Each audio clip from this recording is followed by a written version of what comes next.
నందు రాజ్యలక్ష్మి ఇక్కడ బాపట్ల జిల్లాలోనే కారంచేడు గ్రామానికి చెందిన ఆమె ఇక్కడే డిగ్రీ వరకు కూడా పూర్తి చేసింది. 2023వ సంవత్సరంలో ఉన్నత చదువుల కోసం ఎంఎస్ చేద్దాం అని చెప్పేసి అమెరికా వెళ్ళిన నేపథ్యంలో కూడా ఇటీవల కాలంలో అకాడమిక్ ఇయర్ కూడా పూర్తయింది. అకాడమిక్ ఇయర్ పూర్తయిన సందర్భంగా ఉద్యోగ ప్రయత్నాల్లో కూడా ఉన్నట్టు కూడా కుటుంబ సభ్యులకు తెలియజేసే సమాచారం. వారిది ఒక రకంగా చెప్పాలంటే మధ్యతరగతి వ్యవసాయ కుటుంబం బాపట్ల జిల్లాలోని ఒక చిన్న కారంచేడు గ్రామంలో వారు ఉంటున్నారు. ఆ దంపతులకు ఒక కుమారుడు ఒక కుమార్తె. కుమారుడు రాజా అగ్రికల్చర్ బిఎస్సీ కంప్లీట్ చేసి ఇప్పటికే చిన్న ఉద్యోగం చేస్తున్నాడు. ఆమె ఇక్కడే డిగ్రీ పూర్తి చేసి ఉన్నత చదువుల కోసం అమెరికా వెళ్ళిన నేపథ్యంలో ఇటువంటి దురదృష్టకర సంఘటన జరగడం కూడా ఒక్కసారి కూడా గ్రామంతో ఉన్నటువంటి అందరూ అదేవిధంగా కుటుంబ సభ్యులైతే విషాదంలో మునిగిపోయారని చెప్పుకోవచ్చున్నాం. ఎందుకంటే అనారోగ్యం కారణంగా కూడా కొన్ని రోజుల నుంచి బాధపడుతున్నట్టు కుటుంబ సభ్యులకు చెప్పింది. 6వ తారీఖు ఫోన్ చేసి నేను నవంబర్ 9వ తారీఖున డాక్టర్ అపాయింట్మెంట్ కూడా తీసుకున్నా అని చెప్పేసి కుటుంబ సభ్యులకు తెలిసినట్టు సమాచారం.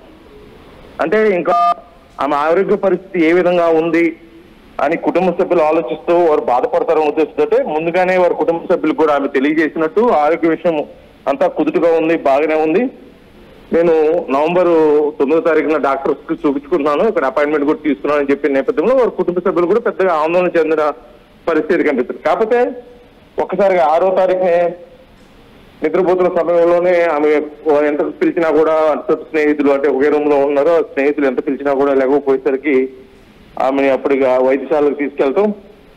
అప్పటికే ఆమె మృతి చెందినట్టు వైద్యులు ధృవీకరించడం ఒకసారి విషయం తెలుసుకున్న కుటుంబ సభ్యులైతే శోక సముద్రంలో మునిగిన పరిస్థితి అయితే కనిపిస్తుంది మనం ఇక్కడ.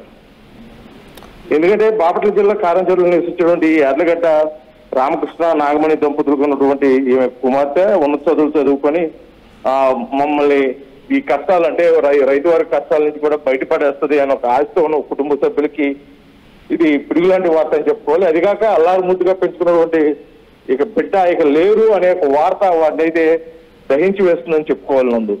ఎందుకంటే యోగక్షేమాలు తెలుసుకున్నటువంటి బిడ్డ ఒక్కసారిగా కుప్పకూలిపోయి మృతి చెందటం, ఆ బిడ్డ ఆఖరి చూపు కూడా తమకు దక్కుతుందా లేదని ఒక అనుమానంలో పడిన పరిస్థితి. ఇప్పటికే ఆ గ్రామంలో ఉన్నటువంటి కొంతమంది వారు అక్కడే అమెరికాలో స్థిరపడినటువంటి వారు తోటి కూడా సమాచారం అందించి చాలా సహాయంతో ఆ మృతదేహాన్ని అంటే ఆంధ్రప్రదేశ్ కి తీసుకొచ్చే పనులు కూడా చేస్తున్నట్టు తెలుస్తుంది. కాకపోతే జరిగిన విషయం అంటే రాజ్యలక్ష్మికి ఎటువంటి ఆరోగ్య సమస్యలు ఉన్నాయనే కోణంలో కూడా అయితే అక్కడ విచారణ చేస్తున్నట్టు తెలుస్తుంది నందు. చదువుకునే రోజుల్లో చాలా యాక్టివ్ గా ఉండేది. ఎందుకంటే ఆమె కృష్ణా జిల్లాలోని గుడ్లవల్లేరు కళాశాలలో ఇంజనీరింగ్ పూర్తి చేసిన రాజ్యలక్ష్మి ఎంఎస్సీ చదువు కోసం వెళ్ళింది కూడా అంటే 2 సంవత్సరాలు. శ్రీనివాస్, ఇప్పుడు ఆ కుటుంబ సభ్యులు ఏం చేస్తూ ఉంటారు అంటే వాళ్ళ ప్రొఫెషన్ ఏంటి? ఇప్పుడు ఫ్రెండ్స్ కానీ ఫ్యామిలీ మెంబర్స్ అందరూ కూడా ఫండ్ రైజ్ చేస్తున్నట్లుగా తెలుస్తుంది కదా, అంటే మధ్యతరగతి కుటుంబం ఏం చేస్తూ వాళ్ళది ఒక రకంగా మధ్యతరగతి కుటుంబం, చిన్న రైతు వారి కుటుంబం. అంటే చిన్న రైతు వారి కుటుంబం అంటే ఒక 10-12 ఎకరాలు పొలంతో వ్యవసాయ కుటుంబం అని చెప్పుకోవాలి. ఆ వ్యవసాయ కుటుంబంలో నుంచి మేము పడుతున్న కష్టాలు బిడ్డలు పడకూడదని చెప్పేసి మొదటి నుంచి కూడా బిడ్డల్ని చాలా కష్టపడి వాళ్ళు చదివించినట్టు కూడా తెలుస్తుంది. కుమారుడు ఉన్నాడు, కుమార్తె. కుమారుడు రాజా అయితే అగ్రికల్చర్ బీఎస్సీ పూర్తి చేసి కూడా అతను స్థిరపడినట్టు కూడా తెలుస్తుంది. ఇటీవల కాలంలో కుమార్తె డిగ్రీ అంటే ఇంజనీరింగ్ కంప్లీట్ చేసుకున్న తర్వాత ఉన్నత చదువుల కోసం అమెరికా వెళ్ళింది. అక్కడ ఈ సంఘటన జరుగుతూ కూడా ఒక్కసారికి ఇక్కడ 2 విషయాలు వాళ్ళ కుటుంబ సభ్యులను దహించి వేస్తున్న పరిస్థితి.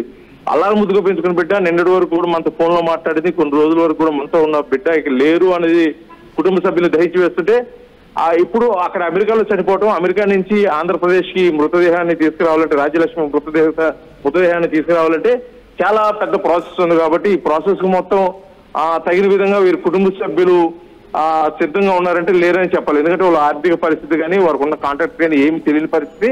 ఆ మృతదేహాన్ని ఇక్కడ తీసుకొచ్చే దానికోసం వీరి కుటుంబ సభ్యులకు తెలిసిన వారు అంటే కొద్దిగా అమెరికాలో ఇప్పటికే స్థిరపడిన వారు, అదేవిధంగా వీళ్ళ స్నేహితులు కొంతమంది ఫండ్ మొబిలైజ్ చేస్తున్నారు. అది మొత్తం కూడా సుమారు లక్షల్లో ఖర్చు అవుతుంది. కాబట్టి మరికొద్ది రోజుల్లో ఆ మృతదేహం ఆంధ్రప్రదేశ్ కి అంటే కుమార్తె మృతదేహం ఆంధ్రప్రదేశ్ కి వస్తే స్వగ్రామాన్ని తీసుకురావాలని చెప్పేసి ఆ ప్రయత్నాల్లో కుటుంబ సభ్యులు ఉన్న పరిస్థితి కనిపిస్తుంది.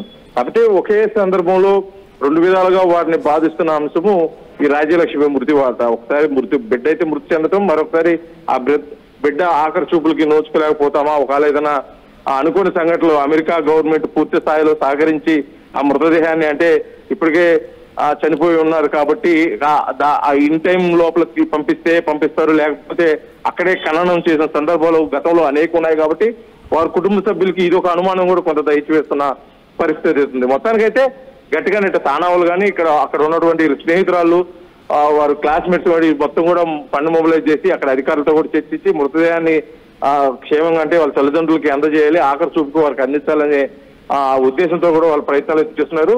ఆ ప్రయత్నాలు సఫలం కావాలని చెప్పేసి కూడా అక్కడ ఉన్నవారు కొంతమంది స్థిరపడినవారు, అంటే ఆంధ్రులు స్థిరపడినవారు గట్టి కూడా సహకరిస్తున్నట్టు తెలుస్తుంది. ఇదే విషయము కారంచేడు ఉన్నటువంటి అంటే మాజీ కేంద్ర మంత్రి పురంధేశ్వరి దృష్టికి కూడా తీసుకెళ్లినట్టు కూడా గ్రామస్తులు చెప్తున్నారు. ఆమె కూడా తన వంతు సహకారం అందిస్తాము, ఖచ్చితంగా కేంద్రంతో మాట్లాడి ఆ మృతదేహాన్ని ఎటువంటి ఇబ్బంది లేకుండా కూడా గ్రామానికి తీసుకొచ్చే ప్రయత్నంగా కూడా ఆ చర్యలు జరుగుతున్నట్టు చెప్పుకోవచ్చు. కాకపోతే జరిగిన సంఘటన మటుకి ఊరు మొత్తం కూడా ఒకసారిగా శోక సముద్రంలో ఉండిపోయి ఆ గ్రామంలో ఉన్నటువంటి ఆ కుటుంబ సభ్యులు ఎవరైతే ఆ రాజ్యలక్ష్మి యొక్క తల్లిదండ్రులు ఎవరైతే ఉన్నారో వారిని ఏ విధంగా సముదాయించాలో కూడా తెలియని పరిస్థితి. ఎందుకంటే అల్లారు ముద్దుగా పెంచుకున్నాం, మరి కొద్ది రోజుల్లో బిడ్డ ఉద్యోగంలో స్థిరపడుతుంది, మన కష్టాలన్నీ తొలగిపోయిన క్రమంలో ఇటువంటి సంఘటన జరగడం కూడా వారిని అయితే శోక సముద్రంలో పూర్తిస్థాయిలో ముంచివేసిందని చెప్పుకోవచ్చు. నందు right. Thank you Srinivas, thanks for the details. మనందరికీ తెలిసిందే, విదేశాల్లో ముఖ్యంగా యుఎస్ లాంటి దేశాల్లో ఒకవేళ ఎవరైనా ప్రాణాలు కోల్పోతే అక్కడి నుంచి చాలా సందర్భాల్లో వాళ్ళ మృతదేహాలని తీసుకురాకుండా ఇండియాకి ఇక తెప్పించే పరిస్థితులు లేక అక్కడే కార్యక్రమాలన్నీ నిర్వహించేటువంటి పరిస్థితి ఉంటుంది. అంత ఖర్చుతో కూడుకున్న వ్యవహారం, ఎందుకంటే ఫ్లైట్లో ప్రత్యేకంగా బుక్ చేసి మరీ తీసుకురావాల్సి వస్తుంది. ఒక కఫేని ఏర్పాటు చేసి అక్కడి నుంచి ఫ్లైట్లో తీసుకురావడం, ఆ ప్రొసీజర్ అంతా ఫినిష్ చేయడం, ఆ ఫార్మాలిటీస్ అన్ని చూడడం, ఇవన్నీ కూడా చాలా పెద్ద ప్రొసీజర్ ఉంటుంది కాబట్టి చాలా ఖర్చుతో కూడుకున్నటువంటి వ్యవహారం కాబట్టి చాలామంది ఇక ఆ స్తోమత లేక ఇక్కడికి తీసుకొచ్చే ప్రయత్నం చేయరు. కొంతమంది ప్రయత్నం చేసినా ఇక వాళ్ళ కాక వదిలేస్తూ ఉంటారు. కానీ ఈ కుటుంబం ఫండ్ రైజ్ చేస్తున్నట్లుగా తెలుస్తుంది, ఆ ఫ్రెండ్స్ ఫండ్ రైజ్ చేస్తున్నట్లుగా తెలుస్తుంది. తమ కూతురి కడసారి చూపు కోసం ఆ తల్లిదండ్రులు తల్లడిల్లుతున్నటువంటి పరిస్థితి కనిపిస్తుంది. ఆ తల్లిదండ్రులు కానీ, ఆ బంధువులు కానీ, ఆ ఫ్రెండ్స్ కానీ అందరూ కూడా ఆ కడసారి చూపు కోసం ఏదో ఒకటి చేయాలి అని చెప్పి చివరికి ఫండ్ రైజ్ చేస్తున్నారు. అలాగే అక్కడ అమెరికాలో ఉన్నటువంటి భారతీయ కొన్ని సంస్థలకు సహకారంతో కూడా వీలైనంత త్వరగా కార్యక్రమాన్ని పూర్తి చేసే పనిలో ఉన్నారు. ఆట లాంటి నాటా లాంటి అక్కడ ఉన్నాయి. వాళ్ళందరూ కూడా వాళ్ళ సహాయంతో ఈ కార్యక్రమాన్ని వీలైనంత త్వరగా ఫినిష్ చేసే ప్రయత్నం చేస్తున్నట్లుగా తెలుస్తుంది. కొన్ని స్వచ్ఛంద సంస్థలు ఉన్నాయి, అలాగే కొంతమంది హెల్ప్ చేస్తూ ఉంటారు, డొనేట్ చేస్తూ ఉంటారు అక్కడికి వచ్చినటువంటి భారతీయ విద్యార్థులకి.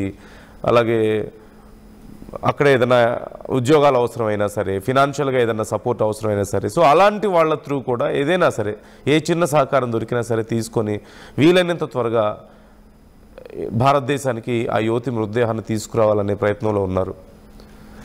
సో మీ అభిప్రాయం ఏంటి? ఈ ఘటన చూసిన తర్వాత మీకేమనిపిస్తుంది? కామెంట్ చేసే ప్రయత్నం చేయండి.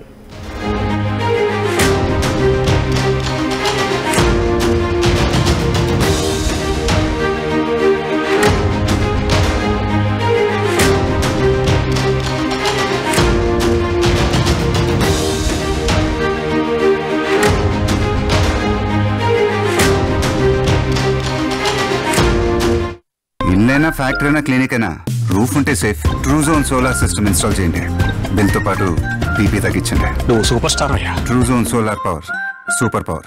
Local to global news at your finger tips. మీ చేతిలో ఒక ఆయుధం. Download Raw TV app.